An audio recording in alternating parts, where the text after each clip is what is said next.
So the wife and I just got back from taking our son on his first cruise and coronavirus is here! It's gonna kill us all! The stock market's crashing. It's the end of the world as we know it.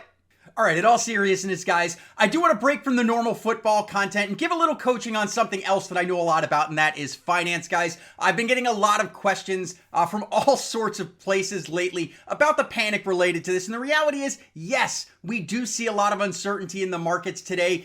Yes, a lot is unknown, but I want to put it in perspective and give you guys some tangible tips to really help you maintain your calm and really understand that depending on how you look at this, it's not the end of the world. In fact, it kind of can be a good thing. So the first thing I want to do is really just put it in perspective.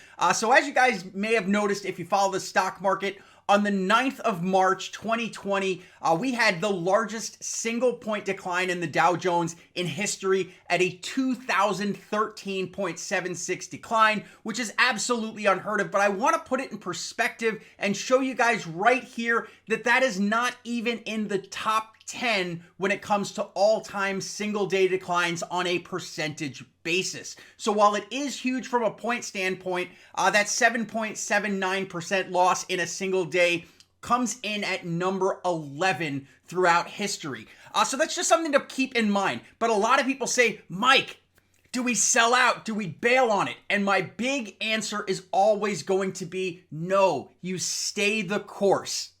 Now, the reason I'm saying that you stay the course is because I'm under the assumption that you are doing the responsible thing and that you have allocated your portfolio in a manner that is consistent with both your risk tolerance and your financial goals and time horizon.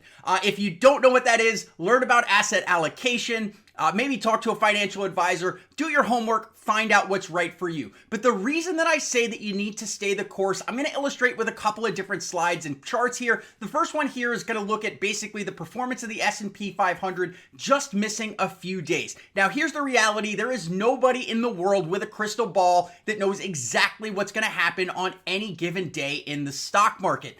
There are guys who are making millions of dollars doing this, and I promise you, not a single one can accurately predict what the stock market is going to do on any given day with an exact science. So let's talk about what happens and why I say that you need to stick to the plan.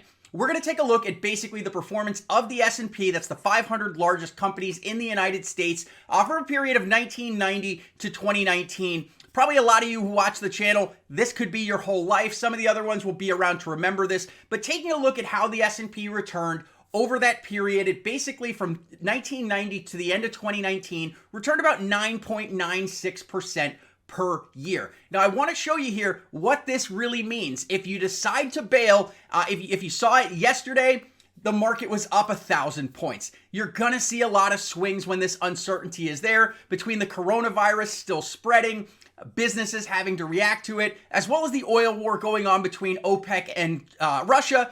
This is something that you need to keep in mind. Take it, look, if you just missed the one best day, take that 1 day's return out of the entire thing, you are dropping down to a 9.56% historical return. Missing 5 best days is going to bring that all the way down to 8.47%.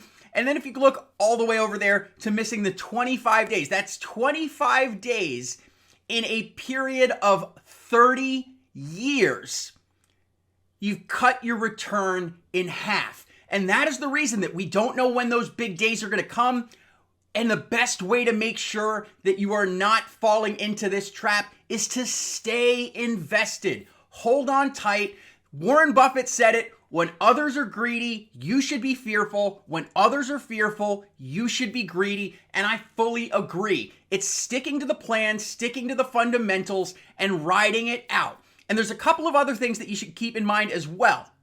So this is another thing I'm going to show that is going to illustrate exactly that. So this is looking at from 1926 through the end of 2019, what has been the return of the market following large declines. Because I know when it happens suddenly, especially if you're looking at your 401k, you kind of start to flip out. But this is the reality. This is the data. This is what has happened following those. So this is what's showing the 1, the 3, and the 5-year average of market returns following a decline of 10%, 15%, and 20%. That little dotted line that you're going to see there that goes across all of them, that's the market return for holding the entire way through. And what you'll see here is that after a big decline, the returns that follow have historically been better than the average returns. So when you see people out there creating panic in the news, saying to sell everything, guys, the data suggests that you would be shooting yourself in the foot. And this is the reason that when other people are fearful, you should be greedy. So let's talk about a couple of different things that you can do to not only help ride this out, but actually capitalize on it and come out better in the future.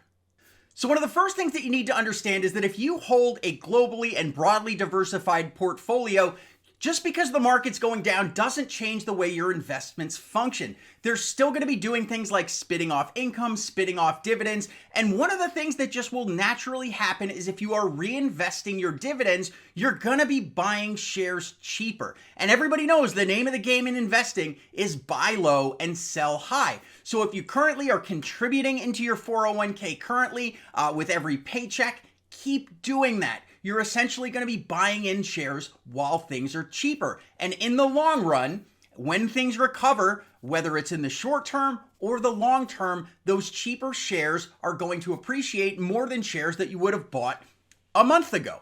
Now, on top of that, guys, you want to make sure that you maintain your balance. So when you came up with your asset allocation, if you did the right thing, you were thinking about your needs, your time horizon, and your risk tolerance. So what happens when the stock market is doing really well, which we've seen a lot of over the 11-year bull market that we had, let's say your target was just 50% stocks and 50% bonds. Well, if the stocks are doing really well, if you don't rebalance, you can see from this simple chart, what ends up naturally happening is you now have more weight in stocks than you do in bonds. And if that is not your goal, rebalancing is the process of going back to whatever your strategy suggests. So if it's 50-50, so be it. If it's 80-20, whatever your asset allocation looks like, the process of rebalancing is going to work in your favor. And the same thing holds true today. When the stock market is falling, when you rebalance, think about what you'd be doing. You'd be selling something that's done better and buying something now that it's cheaper. So by definition and the way it functions, you're going to be forcing yourself to sell high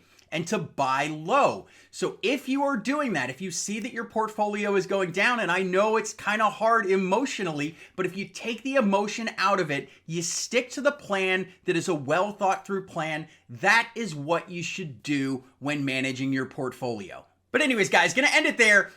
Just remember, don't panic. Maintain your discipline, take the emotion out of it, be very broadly diversified with an asset allocation that fits you, your goals, your risk tolerance, and your time horizon. I have been away, haven't been covering it. I did in fact miss my Vipers actually getting a win, but I will get back to making some football content pretty soon. I love you guys. I will see you soon. Make sure to drop a like if you like this type of video. Leave a comment down below if you have any questions. Hope my Vipers are going to win. I'll see you soon. I'm Coach Mike, and I'm out.